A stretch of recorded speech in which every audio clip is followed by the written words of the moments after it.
Hey everybody, Kevin Shortell here once again. I've got my friend Dave Franecki back, and I want to talk with you all a little bit about compliancy and Dodd-Frank. So important when you're in business that you do things the right way. It doesn't make sense to cut corners in the note business and to have something happen 5, 10, 15 years down the road. And it comes all the way back to when you first started. And that's the kind of stuff that could happen if you don't understand compliancy with the codes. Right, Dave? You got it, Kevin. It's like you can't fight that gorilla. You might as well do it right, increase your note value, and frankly, you're going to have a lot better payer. So it's just long run. Just do it. Yeah. Right? Yeah, and it's not that difficult. People think, oh my God, this Dodd-Frank.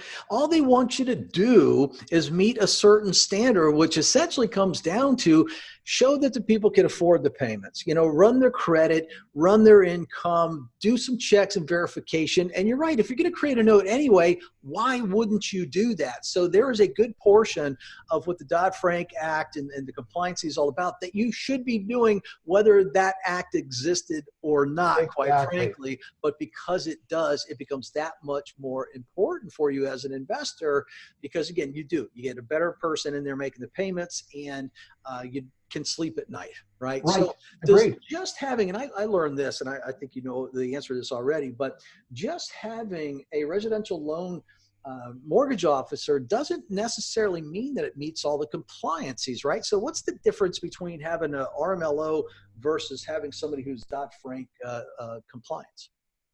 Well, if you have an RMAllo, that covers everything because they're going to pull all the information down. They're going to pull down the verification of employment.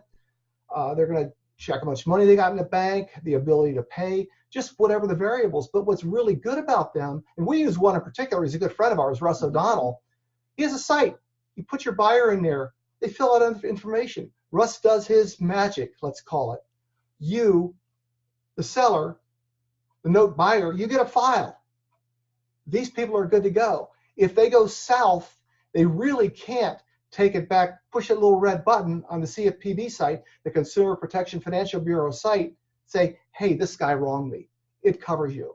And I learned this. I remember back in January of 14, Kevin, that this whole new ruling came out. And it's like, oh my gosh, what are we going to do? And this is horrible.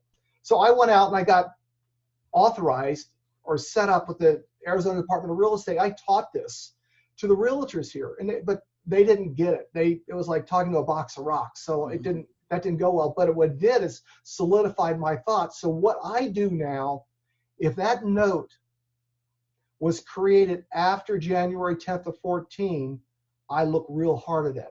Now I talked to Russ on some paper that I was buying recently, and the note was created like in July or August of 14. He says, well, there's a lot of ambiguities in that time frame, and maybe the paperwork isn't exactly right. You'll probably get by. But anything after that, don't go there. I've done some marketing for notes, and people would have created the notes in 15, 16, 17, or 18. They don't have the paperwork, and these guys are real estate investors. They've done more than 3 in any calendar year. I don't touch them. There's a gentleman here in Phoenix. He does a lot of mobile homes, and they're part of the Dodd-Frank window. He qualifies as himself. He doesn't want to pay well, now it's $450 or so to Russ. He doesn't want to pay that money to them because, well, it's just too much trouble, too expensive. Shame on him. He could get caught bad and really get burned. So this is what I found. I'd rather be safe than sorry. It's not hard. I have the buyer, the payer, pay for the Dodd-Frank approval process. So it's nothing out of your pocket. You don't get charged until that whole file goes through and it closes. What have you found, Kevin?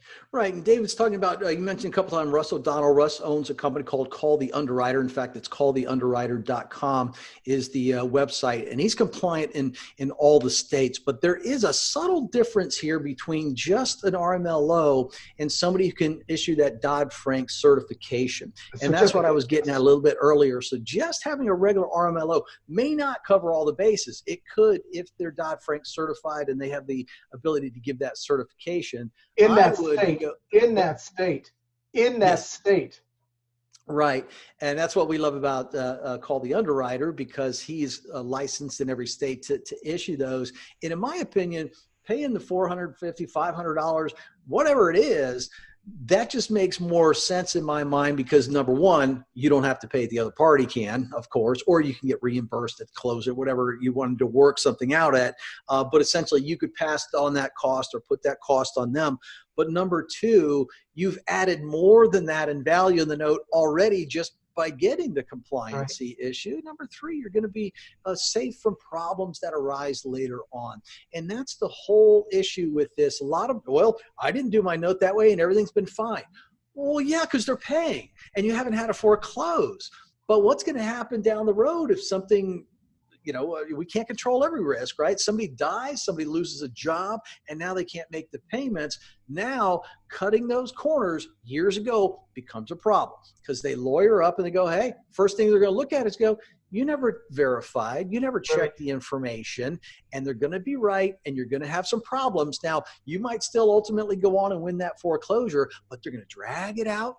And it's going to cost you more and more money on fees to do that. Why not cover that small cost up front, create a better quality note, and down the road, if you've done it the right way, and obviously we've seen his packages, many of the folks listening haven't, but you go into your file folder, you've got everything there. Exactly. And it's hard for somebody in court to go, well, you don't have, oh no, we have everything. And I would much rather, if somebody lawyered up on me in a foreclosure, I would much rather be armed with that information than be unarmed with that information because I know what the judge is going to think. Well, it's just like, Kevin, as an analogy, when you're dating, everything's great. And you get married and everything that you talk about when you're dating went south, right? So it's I mean, it is what it is. Yeah. So it's like having a prenup, if you will. And also, Kevin, I have a website, seller-carry.com. There's a lot of the information on Dodd-Frank and seller financing on there. And by the way, you'll find an ad there for Russ O'Donnell. Oh, great. And you're certified to teach that? Is that my understanding? I was certified by the Arizona Department of Real Estate. That's correct. I'm not doing it now, but yeah, for 3 years, I was certified to teach that, myself and another party. So I knew that I'd learned to drill well. And it's fine. I also was part of the Seller Finance Coalition. We went to DC and lobbied with some of the various congressional people here in Arizona and other states about this very topic. So I'm pretty well versed in it. It's not, but it's like, it's not a hindrance. It's an add-on. It makes you better at what you do.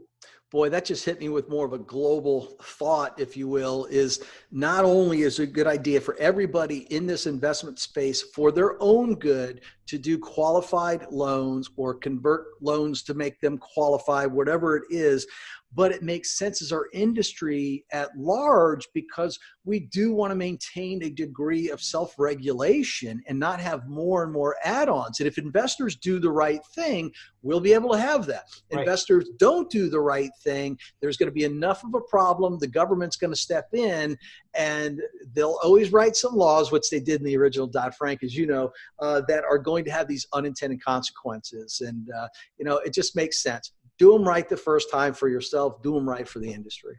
And the market will be slowing. Seller financing will become more in vogue. So learn it now. Be ready to go. Get your folks qualified. Be the best you can be at this particular topic. Why not? Especially if you make money on it, why not be the best? It makes sense at every angle that you could possibly think about. So Dave, once again, been a pleasure having you on. Thank you. Thank you, Kevin. Take care.